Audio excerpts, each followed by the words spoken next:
Perfect. Thanks, David. Perfect.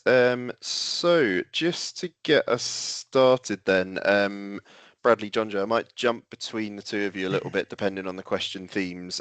So just bear with me, but hopefully it won't be too confusing for you. But Bradley, if I can start with you, can you just tell us a bit about your background at Story?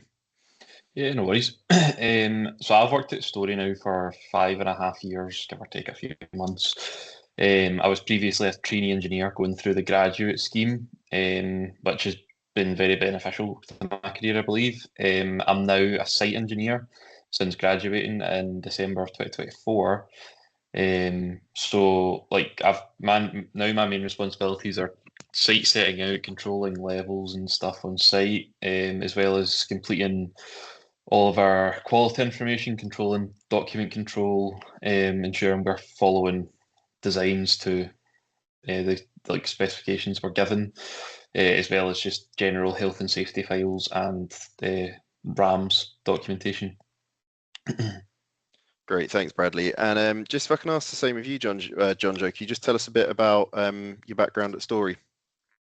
Yeah, so before I started at Story for the 3 years prior, I was working as a modern apprentice manufacturer engineer in the aerospace industry actually. So I really like the kind of engineering aspect of the job, such as like reading drawings and finding solutions to problems that were presented in work. But I never really seen much of a kind of future in that industry. So because I liked the engineering side of it so much, I was kind of looking at what other engineering fields are out there and what kind of really interested me. So that was kind of what pushed me towards the civil engineering industry specifically. That's great. Thanks, John Joe. And then I suppose just kind of leading on from that, what inspired you to undertake the graduate apprenticeship? You sort of touched on that a little bit, but yeah, if you can just expand on that. Yeah, so like I said, I was really keen to get into the civil engineering industry and specifically to go to university to study. So having already worked as an apprentice for a few years, I found it for me personally, the kind of working alongside the studying worked really well for me. So that was kind of learning stuff one day a week, going on day release, and then being able to apply that in the workplace. I thought that really helped me in terms of what I was doing in my job and kind of take in the studying as well a lot better. So for me, the kind of graduate apprenticeship scheme seemed like a perfect fit.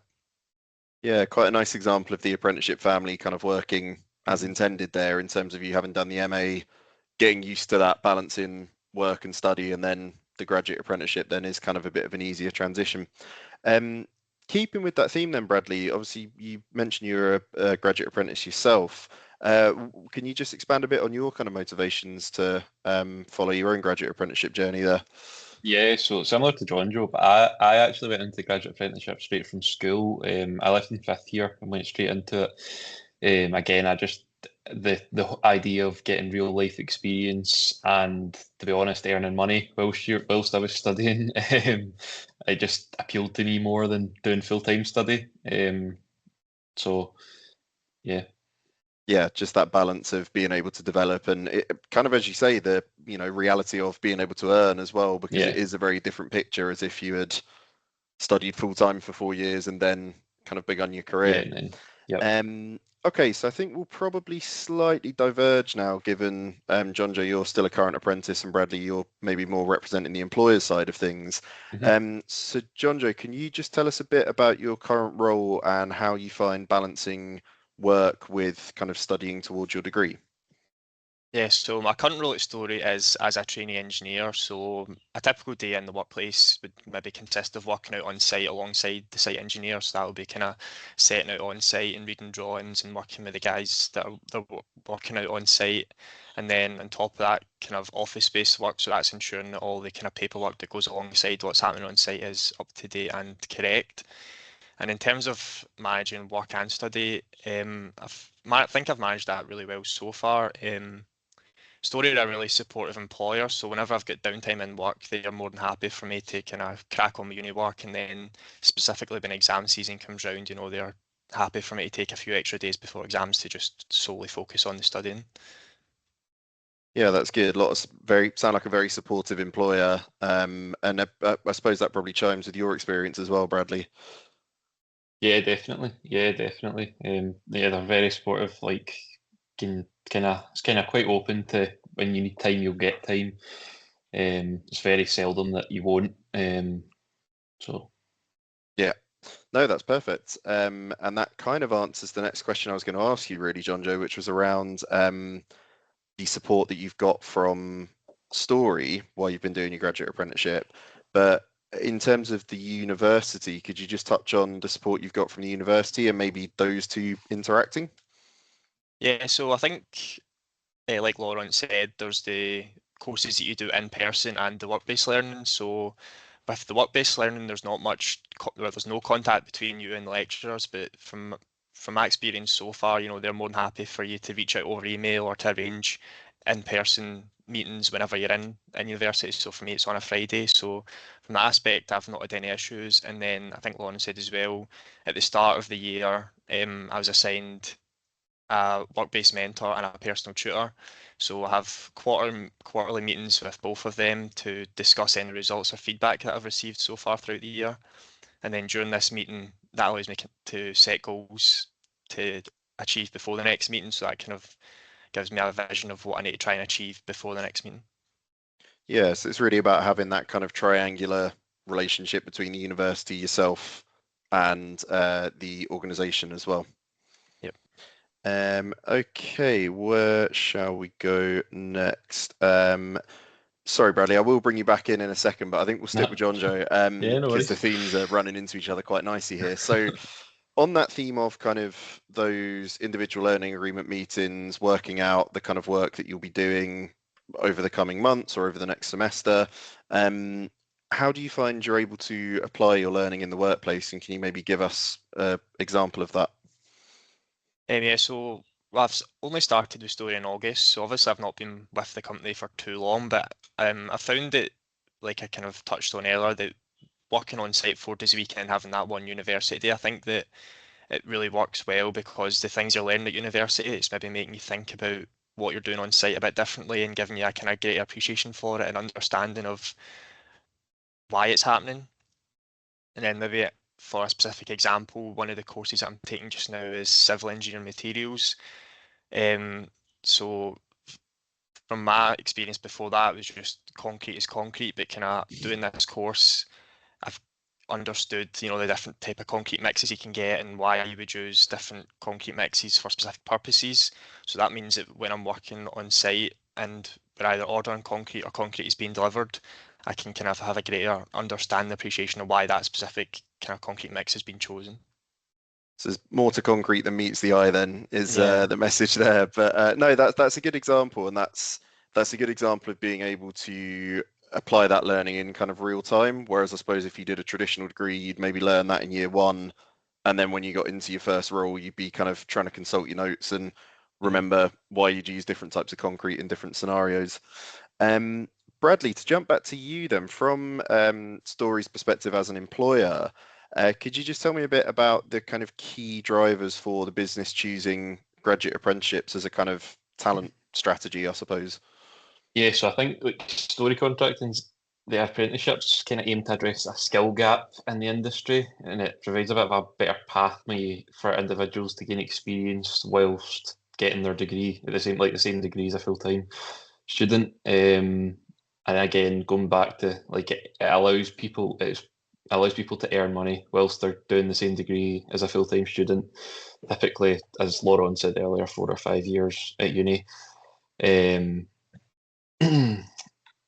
and yeah, just like we at Story kind of get our apprentices actively involved in a lot of stuff, so we'll give them a bit of responsibility to go out and kind of do site setting out themselves.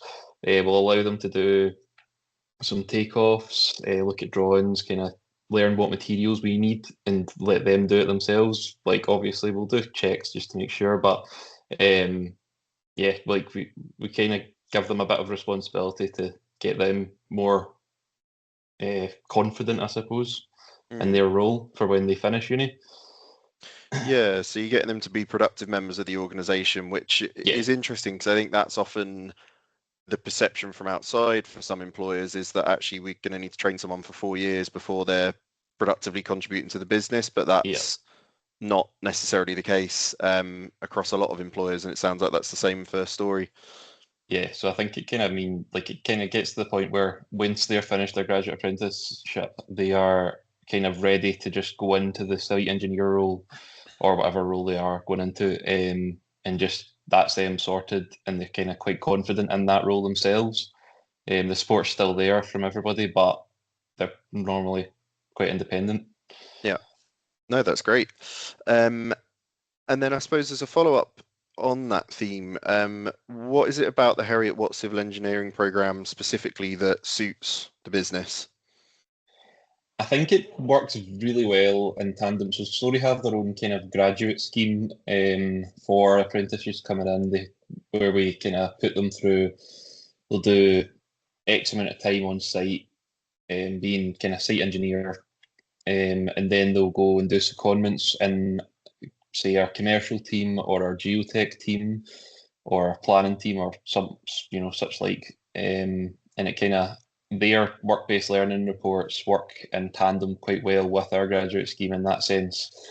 So it kind of helps them, I think, relate back to, like, it helps them relate their work life back to their uni reports and, what they're studying. Yeah, no, that's great. Thanks, Bradley. David, how are we doing for time? I'm conscious I've got a few questions left, but I think some of them might have been answered by John, Joe, and Bradley already. And other questions, so I'm just thinking what to focus on. I think you've got a couple of minutes, Dan. That's fine. Couple of minutes, okay. So I think you've touched on a few of these other questions here with your other answers. So what I'll probably end with, and I'll come to both of you on this. So John Joe, sort of two questions in one. Could you just describe, I suppose, how would you describe your GA experience so far? And equally, what advice would you give to someone that was thinking about undertaking a graduate apprenticeship? Yeah, so far I would say I've really enjoyed my GA experience. I think before starting with Story, I didn't really have any experience on a construction site, but being able to work 4 days a week, it's given me a really good introduction to the industry, and that's allowed me to kind of develop confidence in the practical skills that I'm needed to work as a site engineer, because I'm out doing them all the time, working alongside the site engineer. And having very little knowledge about the construction industry before starting, I think that working out closely with the site engineer and my managers and other colleagues, they've been really good at explaining what's happening, and if I've got any questions, I'm more than happy to take the time to kind of explain what's going on and why things are happening to me on site, sorry. And I think that for anyone that's considering studying civil engineering at university, I think it's really worth looking into the graduate apprenticeship scheme, because the opportunity to gain real life work experience alongside studying is, I think, invaluable, and it kind of makes you realise what the expectations are and responsibilities that you will have once you're a qualified engineer, and you know what will be expected of you once you do qualify. No, that's great. Thanks, John J. Yeah, really good to get your kind of first-hand insight on that. And then similar, Bradley, I suppose just to end on this, what advice would you give to other employers that are thinking about taking on apprentices, and ultimately would you recommend it? Yeah, I would say I would definitely recommend it. I think they just need to consider two things, like two main things. Can they satisfy the needs of the apprentice, e.g., can they give them the support? Can they allow them time to study? Can they cover most of the stuff that they're learning in uni? And then also, what benefit does the apprentice actually bring to that company? In terms of, if, like, will they be an independent worker? Will they be able to do the role better than I say if you were to just come straight out of uni as a graduate? Like, is that a benefit to them? I think, yeah, I think overall though, I would definitely highly recommend the scheme to anyone. I think it gives them a kind of a boost, a head start in their career, gives you 4 or 5 years experience whilst you're at uni, and then once you finish uni, then you've already got that experience. You already know what your roles and responsibilities are. You know what your day-to-day looks like, and also you've already got a team that you'll know and you're working with, and yeah. Yeah, perfect. Thanks, Bradley. I think that's it for the Q&A for now, David. Yeah, nice one. Listen, thanks, guys. That was really great insight there. So thanks, John Joe. Thanks, Bradley, and thanks, Dan, for facilitating that.